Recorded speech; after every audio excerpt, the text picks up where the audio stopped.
رمضان مسلم calendar کا نواں مہینہ ہے۔ نئے چاند کے ساتھ شروع اور ختم ہونے والا یہ مہینہ عبادتوں، اجتماعی دعاؤں اور خود احتسابی کا وقت ہے۔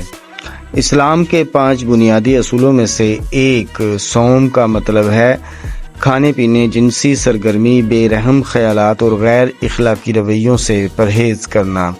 روزہ جو ہر روز طلوع آفتاب کے وقت شروع ہوتا ہے، غروب آفتاب کی نماز کے بعد گھروں اور مساجد میں دوستوں اور اہل خانہ کے ساتھ افطار کیا جاتا ہے۔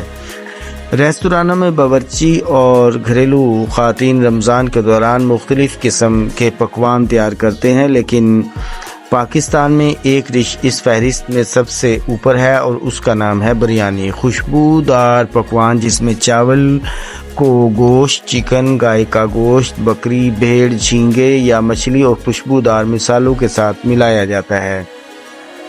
کبھی شاہی دسترخوان کے لیے تیار کی جانے والی بریانی اب علاقائی حساسیت اور مقامی روایات کی عکاس ہے۔ سابق شاہی اودھ خاندان سے تعلق رکھنے والی اور وکالت ترک کر کے شیف بن کر کولکتہ میں منزلت ریستوران چلانے والی منزلت فاطمہ بتاتی ہیں کہ بریانی ایک ہی برتن میں پکنے والا ایک مکمل کھانا ہے جس کے ساتھ پودینے کے رائتے کے علاوہ کسی اضافی چیز کی ضرورت نہیں۔ بریانی پورے سال اور تقریبات کے دوران خاص طور پر رمضان کے دوران مقبول ہے، کیونکہ اسے کھانے کی تلاش میں رہتے ہیں ہم، جو کھانا پکانے، کھانے اور ہضم کرنے کے لیے موزوں ہو اور جسم کو لمبے دن سے نمٹنے میں مدد ملے۔ پاکستان میں بریانی کی تاریخ صدیوں پرانی ہے۔ فارس سے مسلمان فاتحین لائے تھے جنہوں نے 16ویں صدی سے ہندوستان میں سکونت اختیار کی اور حکومت کی۔ زعفران اور کریم جیسے مہنگے اور مشکل اجزاء کا مطلب یہ تھا کہ بریانی بادشاہوں کے لیے ایک ڈش تھی۔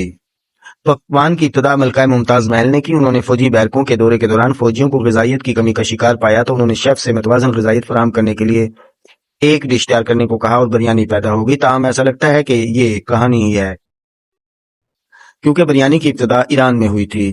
امریکہ میں بریانی اور کباب کا کاروبار کرنے والا حالہ دسترخوان والے کہتے ہیں کہ اصل فارسی بیرنج بریانی سے لگایا جا سکتا ہے، جو کہ لفظ ہے۔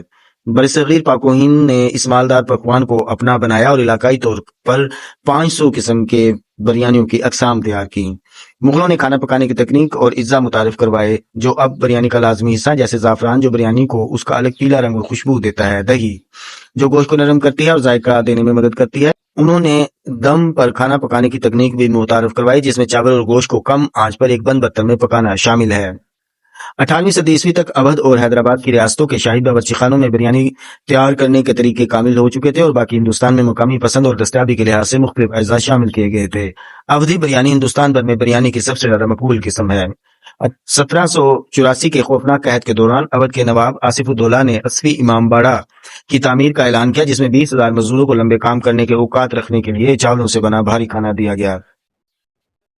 دیگ سے نکلنے والی خوشبو سونگھ کر خود کو بریانی طلب کرنے سے کوئی روک نہیں سکتا، اس لیے بریانی کو شاہی حیثیت ملی اور بادشاہ کی میز پر لانے کے لیے اس میں سے سبزی کو ہٹا دیا گیا اور گوشت ڈش کو مزید نکھار کے ساتھ پکایا گیا، اس لیے کریم اور زعفران کا اضافہ کیا گیا۔ آج بریانی انڈیا اور پاکستان میں پسندیدہ پکوان ہے۔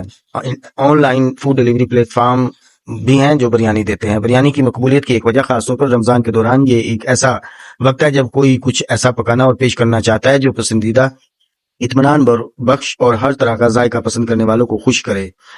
ہنگامے سے پاک بریانی سب سے زیادہ مقبول انتخاب ہے۔